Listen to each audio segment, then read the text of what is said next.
Hoy que hacemos el Faro Tinta, queríamos tener en este programa la perspectiva de alguien que maneje las palabras como forma de vida. Y por eso hemos invitado al Faro a una de las autoras más vendidas del último año. Su libro, La mala costumbre, está prácticamente en todas las listas de las mejores obras de 2023 y si la habéis leído entenderéis por qué. Es un relato precioso sobre la vida de una niña trans que crece en un barrio obrero del Madrid de los 80 y 90 y que se topará con varios personajes repletos de dignidad que le enseñarán una realidad que existe más allá de lo impuesto. Alana Portero, buenas noches. Hola, muy buenas noches, Julia. Un placer estar contigo. Qué alegría para nosotras tenerte aquí. Creo que los críticos han acabado con todos los adjetivos posibles para definir la mala costumbre. ¿Tú te has acostumbrado ya a tantos halagos? Eso es imposible y además conviene no acostumbrarse, porque luego vienen los disgustos, pero la verdad es que no me puedo quejar. Está siendo muy bonito y está siendo un camino lleno de buenas personas. O sea que bueno, estoy muy contenta.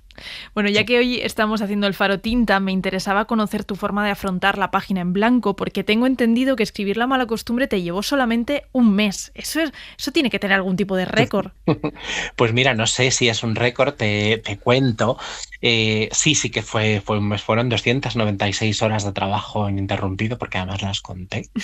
El libro en realidad es que yo llevaba trabajando en él como unos 4 años, lo que pasa que de manera muy intermitente, tomando muchas notas, creando personajes, pues casi como una ficha teatral o como una ficha, si quieres, hasta de cómic. E iba acumulando material y material y material en cualquier soporte. Y en realidad la novela fraguó en mi cabeza durante todo ese tiempo. Cuando, cuando al fin tuve la oportunidad de sentarme a escribir de una forma ininterrumpida y sistemática, pues la verdad es que me la sabía de memoria. Parecía más que escribirla, creo que la redacté. ¿Siempre tuviste la vocación de escribir? Porque antes de La mala costumbre habías publicado también varios poemarios. Sí, no sé si siempre, pero bueno, creo que desde la adolescencia.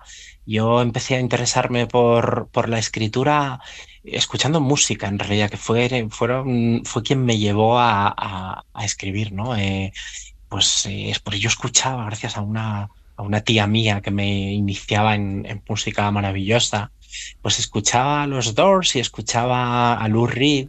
Y con mi muy precario inglés, más o menos entendía las letras o las traducía como podía y me parecía una cosa muy nueva y maravillosa, como que se me abrió un mundo para explorar, ¿no? Pensé, es que se puede escribir así, ¿no? Y empecé a experimentar y de repente, pues bueno, me enamoré, bueno, además yo tengo una relación muy bonita con la literatura, tengo una relación muy emocional. Y entre Lou Reed y Jim Morrison, que me abrieron el espectro de lo que hasta entonces yo entendía que era la literatura, y por otro lado, cuando yo leía a Lorca, me preguntaba muchas veces cómo me apañaría yo para hacer sentir a alguien lo mismo que me hacía sentir a mí. Entonces, esa fue la mezcla que detonó y empecé a escribir. En esa mezcla he leído también que de pequeña devorabas revistas del corazón y que aprendiste mucho de esas redactoras que le ponían color a la historia, a las historias de las celebrities. Absolutamente. Durante toda mi infancia y toda mi adolescencia, y bueno, ahora tengo menos tiempo, pero sigo leyendo alguna cuando puedo. Sí, porque además me parecía que de historias en principio planas bueno, pues de meros pasajes descriptivos, estas redactoras hacían absoluta literatura, rellenaban espacio de una manera súper creativa y además se ajustaban a un tono muy concreto, que eso es importantísimo, ¿no? Al tono que se espera de un reportaje del corazón.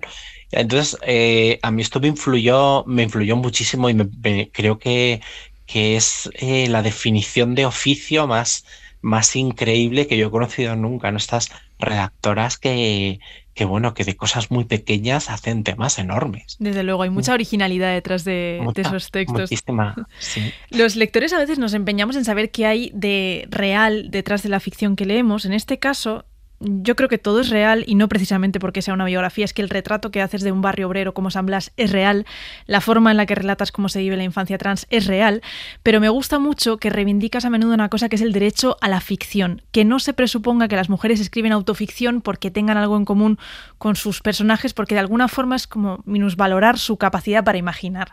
Esto del derecho a la ficción, yo se lo escuché a Camila Sosa Villada, que es una Sí. escritora maravillosa, tiene una novela que se llama Las Malas, que es increíble, y bueno, otros libros maravillosos. La cuestión es que si lo que nosotras escribimos es autoficción, lo de los demás y lo de los escritores también lo es. Y si no lo es lo suyo, tampoco es lo nuestro. Quiero decir, creo que, que las personas que escribimos, nuestras herramientas tienen que ver con nuestra experiencia, tienen que ver con nuestra experiencia material, nuestra experiencia sensorial, desde lo que hemos vivido hasta cómo hemos procesado las ficciones de otras personas. Hay escritoras y escritores que tienen más facilidad para la metáfora y hay escritoras y escritores que quizá tenemos menos y usamos una experiencia más próxima. Creo que hay gente que ha hecho autoficción de una manera maravillosa, pero catalogar inmediatamente la literatura de las mujeres como autoficción es una estrategia para hacer esa literatura más pequeña. Y eso es hacernos de menos a las autoras y hacer de menos a las lectoras. Claro, son etiquetas al final para convertirlas en obras de nicho, no universales, que en realidad es la vocación que tienen cuando las hacéis. Desde luego, en mi caso lo es. Y si vindico mi derecho a la ficción, sobre todo vindico mi derecho a la universalidad, ¿no? Y que la historia que yo cuento, que es la historia de un barrio obrero, de una chica que nace en unas condiciones materiales muy concretas, que resulta ser trans, porque hace un camino de vida muy especial para llegar a ser quien es y a ser adulta, es una historia que se parece bastante más a la experiencia de los lectores y las lectoras que otras cosas que se toman por universales, que otras historias que se toman por universales, ¿no? Yo no conozco a mucha gente que haya vivido la vida que vivió Proust, por ejemplo, al que yo venero con toda mi alma, pero no creo que Proust sea más universal en en su literatura o en su vivencia que cualquier hombre o mujer que escribe, bueno, pues anclado en su barrio y, bueno, pues historias un poco más aparentemente de andar por casa, ¿vale? Claro. En esta historia la protagonista tiene que ir construyéndose con los pocos referentes que tiene y yo creo que leer el sufrimiento al que se ve sometida seguramente despierta la empatía de quien no entiende que se hable a veces de la dureza de las infancias trans. Pero ¿hay alguien que te haya reconocido que la mala costumbre le ha removido la conciencia? Pues he tenido conversaciones preciosas, la verdad. Sí, y creo que ha propiciado conversaciones muy bonitas. Además, conversaciones intergeneracionales, que eso me encanta, ¿no? Sí que me ha pasado mucho que alguien me escriba para decirme que habló con su madre, incluso algún amigo mío, o con sus abuelas, o bueno, pues alguien en las firmas de libros o en las presentaciones. Venir miembros de la misma familia de diferentes generaciones a los que, bueno, pues el libro les ha ayudado a tener alguna conversación importante y eso es maravilloso. Sí, yo creo que cuando nos alejamos del microscopio y de ver la vida como si tuviéramos que hacer un ensayo de todo lo que vemos y nos relacionamos a través de historias y de ficciones, me parece que nos entendemos mucho mejor. Mira, ahora que mencionas lo de las conversaciones familiares que ha propiciado el libro, en La mala costumbre hay mucha conciencia de clase. Se habla, por ejemplo, de cómo la falta de tiempo que tienen los padres de clase obrera a veces dificulta la comunicación con los hijos. Eso sigue pasando. Esto es así, es que la conciencia de clase creo que es una conciencia de lo que nos arrebatan. La gente de clase obrera, ¿no? En este caso los padres de esta protagonista, pues son personas que tienen prácticamente todo su tiempo dedicado a cubrir las necesidades básicas de la familia y no les queda mucho más y no les quedan energías para mucho más. Y eso no significa ni que sean malos padres, ni que sean negligentes, ni que no quieran entender a su hija, ni muchísimo menos. Es que no pueden más. Y esto sucede, esto ha sucedido toda la vida. El tiempo es un valor también de clase. Y creo que no solo se extrae la fuerza de trabajo a la clase obrera, se le extrae el tiempo para entenderse, para quererse de una manera más sutil, para hacer algo más que no sea sobrevivir o cubrir las necesidades básicas. Esto a mí me interesaba muchísimo contarlo. Quien lo lea no va a encontrar ninguna nostalgia tramposa de la que ahora abunda cuando se habla de los años 80 y 90, pero sí hay una oda a un colectivismo que hemos ido perdiendo poco a poco. Esas vecinas, por ejemplo, que se apoyan y hacen red, esas cada vez van desapareciendo. Y eso sí es una pérdida y hay que verlo como tal. Por supuesto que la mirada atrás no tiene por qué ser siempre para idealizar las situaciones, porque la vida en los 80 era muy complicada, al menos en los barrios, ¿no? En los barrios de Madrid, ¿no? La droga era una cosa terrible bueno, la pobreza, el paro, un montón de cosas. Pero eso lo hemos perdido, el tejido vecinal, el tejido de estas mujeres que un poco eran las madres de todo el mundo, eran las hermanas de todo el mundo, y siempre había, bueno, pues alguien pendiente de otro alguien para echar una mano. Bueno, pues esto sí que se ha perdido. Ya no es tan habitual conocer bien a tu vecina de rellano, ¿no? A la persona con la que compartes el rellano, las personas con las que compartes el rellano. A mí me parece que eso sí que es una pérdida y convendría recuperar esto, ¿no? Creo que cuando estamos separadas y atomizadísimas, salimos perdiendo. Creo que la mala costumbre te ha cambiado la vida en muchos aspectos. No sé si en este tiempo has pensado, ojalá lo hubiese escrito antes, o si la novela igual es hija de su tiempo, tenía que publicarse cuando se publicó. Es que no hubiera sido capaz de escribirla antes. Yo, como novelista, no estaba madura para escribir antes, porque lo intenté, además, y me di cuenta, antes que escritora, soy lectora, y creo que soy una buena lectora.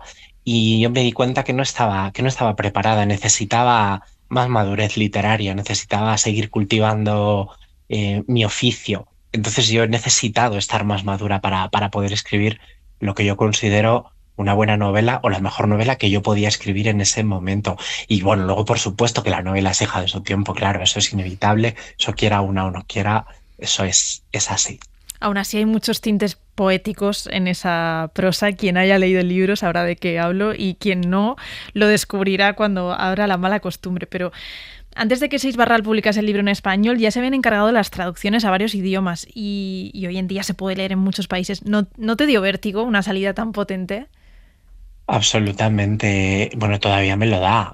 Lo que pasa que en ese momento todo fue tan deprisa porque yo entregué la novela un viernes y en menos de 20 días habían pasado muchísimas cosas. Entonces, de un mes para otro, no solo iba a publicar una novela en una editorial como Seix Barral, sino que sabía que se iba a publicar al menos en 8 países más, 7 u 8 países. Wow. Entonces, claro, eso no, eso ni es normal, ni procuro tomarlo como la normalidad. Quiero decir, eso sé que sucede una vez en la vida, que se dan circunstancias muy concretas para que sucedan, y he procurado no subirme a esa ola de entusiasmo, porque si no creo que me hubiera vuelto completamente loca. Absolutamente. Entonces, bueno, me lo tomo con una ilusión increíble, con una alegría. O sea, para mí fue un shock, fue un shock absoluto. Cuando yo supe todo lo que pasaba en la feria de Frankfurt, bueno, me llamó mi agente, María Cardona. Yo estaba fregando mi baño y tuve que sentarme en la cama a digerir lo que me estaba diciendo y me empapé entera con la esponja que tenía en la mano y estaba fregando. Esto para que te hagas a la idea.